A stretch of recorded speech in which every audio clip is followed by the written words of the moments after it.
Hi ಎಲ್ಲರೂ ಹೇಗಿದ್ದೀರಾ? ಬನ್ನಿ ಇವತ್ತು ಮನೆಯಲ್ಲೇ ಸಿಂಪಲ್ಲಾಗಿ ಪಾನಿಪುರಿ ಮಾಡೋದು ಹೇಗೆ ಅಂತ ನೋಡ್ಕೊಂಬರೋಣ. ತುಂಬ ಸಿಂಪಲ್ಲಾಗಿ ಟೇಸ್ಟಿಯಾಗಿ ಮಾಡ್ಕೋಬೋದು. ನೋಡಿ, ಮೊದಲಿಗೆ ನಾವು ಆಲೂಗಡ್ಡೆನ ಬೇಯಲಿಕ್ಕಿಡೋಣ. ಅದಕ್ಕೆ ಸ್ವಲ್ಪ ಉಪ್ಪನ್ನು ಹಾಕ್ಬಿಟ್ಟು ಬೇಯಿಸ್ಕೊಳ್ಳೋಣ.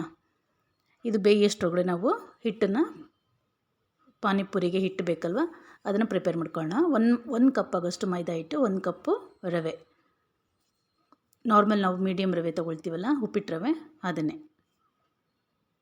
ಇದಕ್ಕೆ ಸ್ವಲ್ಪ ಉಪ್ಪನ್ನು ಹಾಕ್ಕೊಂಡು ನಾರ್ಮಲ್ ನೀರಲ್ಲೇ ಕಲಿಸ್ಕೊಳ್ಳೋದು. ನಾವು ಪಾನಿಪುರಿ ಮಾಡೋಕ್ಕೂ ಒಂದು 2 ಅವರ್ ಮುಂಚೆ ನೆನೆಸಿಟ್ರೆ, ಕಲಿಸ್ಬಿಟ್ಟು ನೆನೆಯೋದಕ್ಕೆ ಬಿಟ್ಟರೆ ಇದು ಪೂರಿ ಚೆನ್ನಾಗಿ ಉಬ್ಬುತ್ತೆ.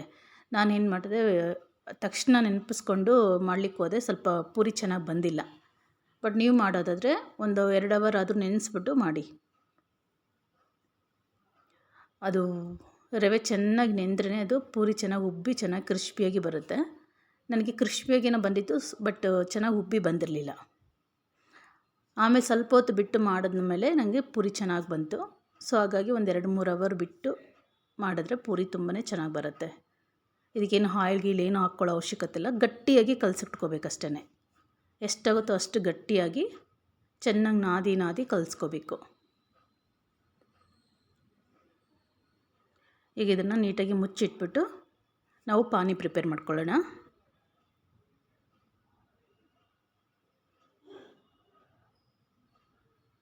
ನಾವು ಸಂಜೆ ಮಾಡೋದಾದರೆ ಇದನ್ನು ಅಟ್ಲೀಸ್ಟ್ ಒಂದು 3 ಗಂಟೆಗೆ ನಾವು ಕಲಸಿಟ್ಬಿಡಬೇಕು.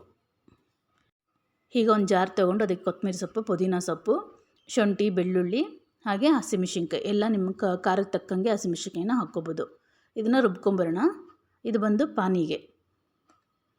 ನೋಡಿ, ಈಗ ನಾನು ಇದನ್ನು ರುಬ್ಕೊಂಬಂದಿದ್ದೀನಿ. ಇದಕ್ಕೆ ನೀರು ಎಷ್ಟು ಬೇಕೋ ಅಷ್ಟು ನೀರನ್ನು ಹಾಕ್ಕೊಂಡು ಫಿಲ್ಟ್ರ್ ಮಾಡ್ಕೊಳ್ಳೋಣ. ಇದನ್ನು ಫಿಲ್ಟ್ರ್ ಮಾಡಿಕೊಂಡು ಇದಕ್ಕೆ ರುಚಿಗೆ ತಕ್ಕಷ್ಟು ಉಪ್ಪು ಮತ್ತು ಒಂದು ಅರ್ಧ ಸ್ಪೂನ್ ಆಗೋಷ್ಟು ಜೀರಿಗೆನ ಹಾಕ್ಕೊಂಡು ನೀಟಾಗಿ ಮಿಕ್ಸ್ ಮಾಡಿಟ್ಟರೆ, ಸ್ವಲ್ಪ ಹುಣಸೆಹಣ್ಣು ಅಷ್ಟೇ ನಿಮಗೆ ರುಚಿಗೆ ಎಷ್ಟು ಬೇಕಾಗುತ್ತೋ ಅಷ್ಟನ್ನು ಹಾಕ್ಕೊಂಡು ಫಿಲ್ಟ್ರ್ ಮಾಡ್ಕೊಳ್ಳಿ. ಇದಕ್ಕೊಂದು ಅರ್ಧ ಸ್ಪೂನ್ ಆಗೋಷ್ಟು ಜೀರಿಗೆನ ಮಿಕ್ಸ್ ಮಾಡಿ ರೆಡಿ ಮಾಡಿಕೊಂಡ್ರೆ ಇದು ಪಾನಿ ರೆಡಿ ಆಗುತ್ತೆ. ಈಗ ಸ್ವೀಟ್ ಪಾನಿ ಮಾಡ್ಕೊಳ್ಳೋಣ.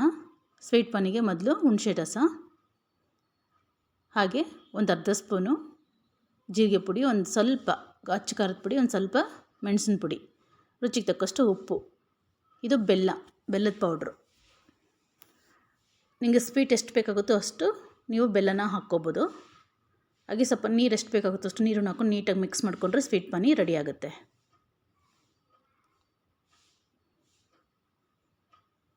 ಪಾನಿ ಬಂದು ನಿಮ್ಮ ಟೇಸ್ಟಿಗೆ ತಕ್ಕಂಗೆ. ನೋಡಿ, ಈಗ ಆಲೂಗಡ್ಡೆ ಬೆಂದಿದೆ, ಒಟ್ಟೆಲ್ಲ ತೆಗೆದಿಟ್ಕೊಂಡಿದ್ದೀನಿ. ನೀಟಾಗಿ ಸ್ಮ್ಯಾಶ್ ಮಾಡಿಕೊಂಡು ಇದಕ್ಕೆ ಒಂದು ಅರ್ಧ ಸ್ಪೂನು ಮೆಣಸಿನ ಪುಡಿ, ಒಂದು ಅರ್ಧ ಸ್ಪೂನ್ ಜೀರಿಗೆ ಪುಡಿ, ಹಾಗೆ ಒಂದು ಸ್ವಲ್ಪ ಅಚ್ಚ ಖಾರದ ಪುಡಿ, ಹಾಗೆ ಸ್ವಲ್ಪ ಚಾಟ್ ಮಸಾಲ, ಇಷ್ಟನ್ನು ಹಾಕ್ಕೊಂಡು ಕೈಯಲ್ಲೇ ಮಿಕ್ಸ್ ಮಾಡಿ ಇಟ್ಕೊಂಡ್ರೆ ನಿಮಗೆ ಆಲೂಗಡ್ಡೆ ಮಸಾಲ ರೆಡಿ ಆಗುತ್ತೆ.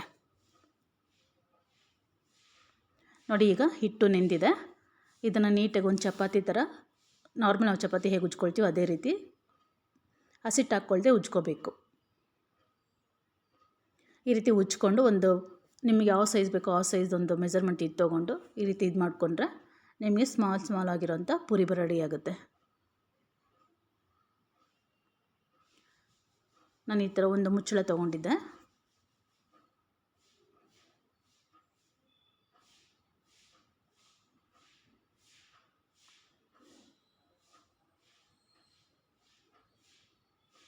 ನೀವು ಹಿಟ್ಟು ನೆನೆಸಿಟ್ಟು ಮಾಡೋದ್ರಿಂದ ಚೆನ್ನಾಗಿ ಉಬ್ಬುತ್ತೆ. ನನಗೆ ಜಸ್ಟ್ ಒಂದು 15 ನಿಮಿಷ ಅಷ್ಟೇ ಇದು ಹಿಟ್ಟು ನೆಂದಿರೋದು, ಹಾಗಾಗಿ ತುಂಬ ಏನು ಉಬ್ಬಿಲ್ಲ, ಮೀಡಿಯಮ್ಮಾಗಿ ಉಬ್ಬಿದೆ.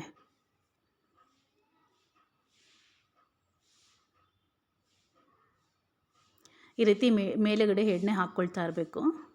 ಎಣ್ಣೆ ಚೆನ್ನಾಗಿ ಕಾದಿರಬೇಕು. ನೋಡಿ, ಈಗ ಪೂರಿ ರೆಡಿಯಾಗಿದೆ.